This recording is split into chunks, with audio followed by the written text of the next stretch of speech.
শিক্ষকদের pension scheme বাতিলের আন্দোলনকে সমর্থন করে বিএনপি। একথা জানিয়েছেন বিএনপি মহাসচিব মির্জা ফখরুল ইসলাম আলমগীর। গুলশানে দলের চেয়ারপারসনের কার্যালয়ে সংবাদ সম্মেলনে মির্জা ফখরুল বলেন, এই স্কিম চালুর নামে জনগণের পকেট খালি করতে চায় সরকার। অভিযোগ করেন, আদালতের ঘাড়ে বন্দুক রেখে জনগণকে ন্যায্য অধিকার থেকে বঞ্চিত করছে ক্ষমতাসীনরা। এছাড়া কথা বলেন কোটা বিরোধী আন্দোলন নিয়েও।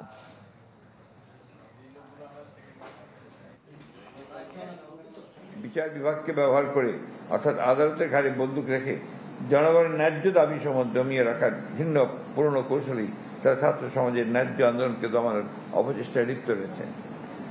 একবিংশ শতাব্দীর এই সময়ে সেই প্রযুক্তি ও জ্ঞানভিত্তিক বৈশ্বিক ব্যবস্থায় টিকে থাকতে হলে মেধাভিত্তিক রাষ্ট্র ব্যবস্থা প্রতিষ্ঠার কোনো বিকল্প নেই। তাই সাধারণ ছাত্র সমাজের কোটা সংস্কার আন্দোলনের ন্যায্য ও যৌক্তিক দাবি সমূহের সঙ্গে আমরা একমত। নগদের কাছে সব গ্রাহকই প্রিয়, তাই তো সারা দেশে ক্যাশ আউট চার্জ সবচেয়ে কম।